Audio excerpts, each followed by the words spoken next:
अभी जो है इस प्रकरण के बारे में जानकारी मिली है कि आप लोग के द्वारा जैसा बताया जा रहा है कि 39 फाइलें गायब हैं।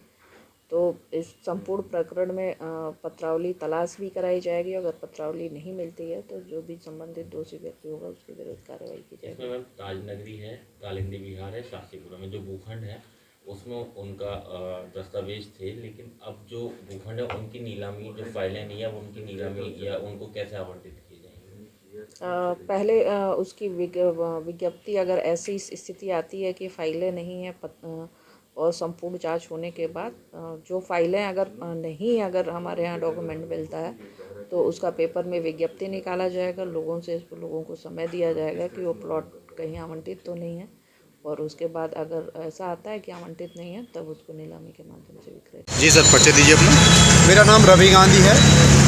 भ्रष्टाचार, अपराधीकरण, स्वास्थ्य से खिलवाड़ करने वाले लोगों के विरुद्ध में उच्च अधिकारियों को अवगत कराता रहता हूँ और उनके खिलाफ कार्रवाइयाँ भी करवाता हूँ।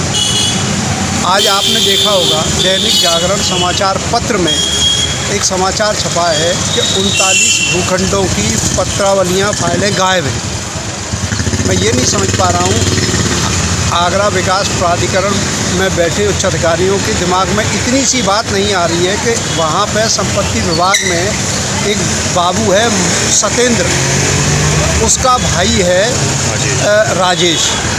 ठीक है साहब, राजेश आउटसोर्सिंग वाला है, सारी फाइलों की जिम्मेदारी उसी के ऊपर है। अब जो 39 भूखंडों की फाइल गायब हुई हैं, जाहिर सी बात है कि सतेंद्र के भाई की जिम्मेदारी है। उसके विरुद्ध मैंने तमाम लिखित दिया है कि इसको यहाँ से हटाया जाए। यहाँ से फाइलें गायब होकर दलालों के घरों पर जा रही हैं। जॉइंट सेक्रेटरी साहब ने इस पर किसी भी प्रकार की कोई कार्रवाई नहीं की, डीसी साहब ने नहीं की, मैडम ने नहीं की, और फिर 39 फाइलें गायब हो गई। तो ये जिम्मेदारी किसकी है? मैं समझता हूँ कि बीसी साहब को प्रधान लिपिक हैं सतीश शर्मा, उनसे स्पष्टीकरण लेना चाहिए कि ये फाइलें कहाँ गायब हो गई। और जो संबंधित बाबू है, फाइलों का रखरखाव जिसके पास है, उसके विरुद्ध संबंधित थाने में एफआईआर दर्ज होनी चाहिए। लेकिन ऐसा नहीं होगा क्योंकि सतेंद्र मैडम जॉइंट सेक्रेटरी साहब का बहुत खासम खास आदमी है। उसने अपने भाई को, राजेश को लगा रखा है, उसको कोई हटाने वाला नहीं है। मैंने ये बात जॉइंट सेक्रेटरी साहब से लिखित में भी कही है और मौखिक भी कही है कि ऐसी कौन सी मजबूरी है उच्च अधिकारियों के सामने एक आउटसोर्सिंग वाले को हटाने की क्षमता नहीं है आपके अंदर। तो ये कितना बड़ा करप्शन है। फाइल तो और भी गायब होंगी, आगे भी होती रही हैं, पहले भी होती रही हैं, अब भी हो गई। तो ये सारी बातें जो है फाइल तब तक गायब होती रहेंगी जब तक ये। क्या लगता है कि किन लोगों का हाथ हो सकता है इसमें? दलालों के घरों पर फाइलें जाती हैं और ये संपत्ति विभाग में बैठे लोग पहुंचाते हैं। जो आउटसोर्सिंग पे लगे हैं वो है।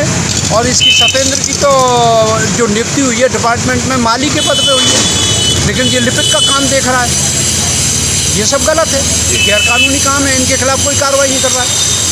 अब बाहर का कोई व्यक्ति करता है तो उसके खिलाफ तुरंत एक्शन ले लिया जाता है।